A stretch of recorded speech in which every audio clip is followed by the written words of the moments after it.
Hello, welcome to the channel. My name is Vitaly Kurchin. I am the leading firearm rights lawyer in Washington State. Today I'm going to address recent changes to the way juvenile records are being flagged on firearm background checks. I will explain the status of juvenile records and why these records are suddenly being used to deny firearm background checks. Stay tuned.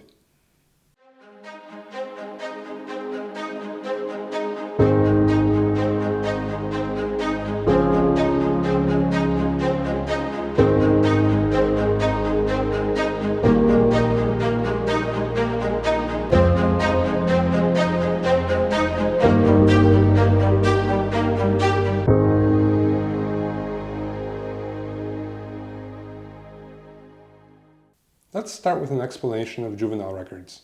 A juvenile conviction for any felony or certain misdemeanors will result in the loss of firearm rights.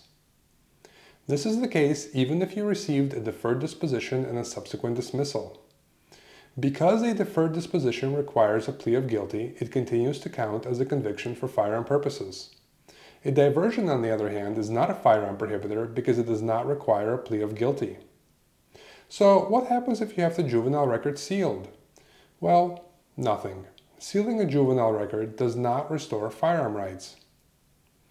In 2019, I argued a case before the Washington Supreme Court, Barr v. Snohomish County Sheriff. In that case, I argued that the sealing of a juvenile record also affected a restoration of firearm rights. Unfortunately, the Washington Supreme Court did not agree and ruled that sealing a juvenile record does not restore firearm rights.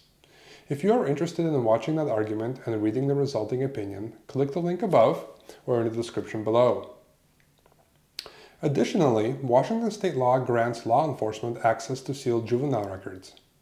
So, although denials due to sealed juvenile records have ramped up significantly in the last few months, sealed juvenile records have been firearm prohibitive since at least May 2019, and any receipt of a firearm or a concealed pistol license since then was a mistake by the agency doing the background check.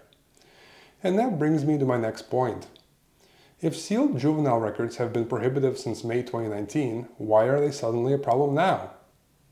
The answer lies in how background checks are done by various agencies and what kind of access those agencies have to records.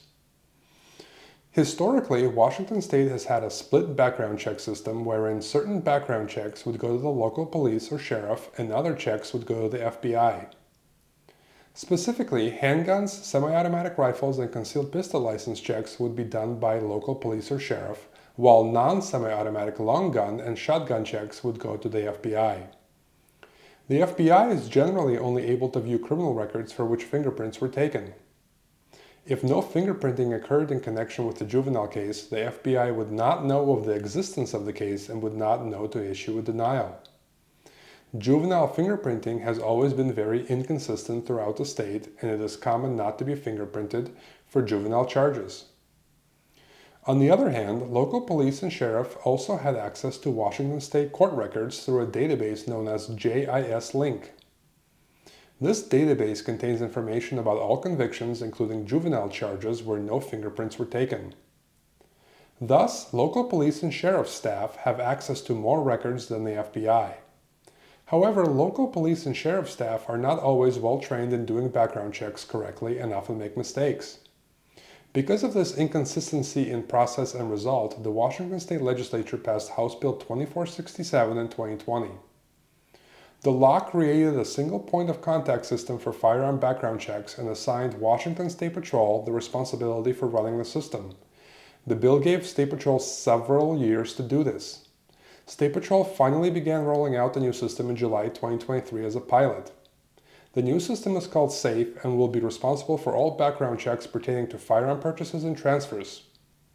Concealed pistol license checks will remain the responsibility of local police or sheriff.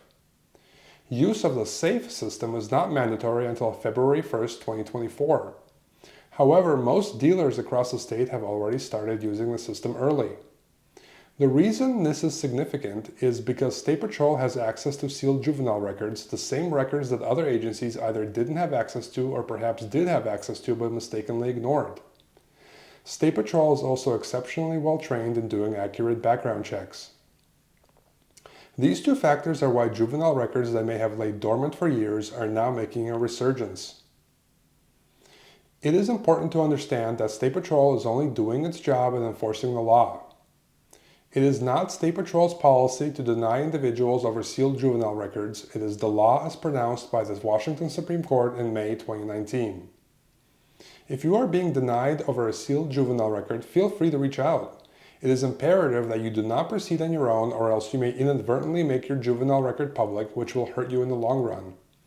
We have helped thousands of people, and we can help you too. Use the link in the description below to get in touch with myself and my crew.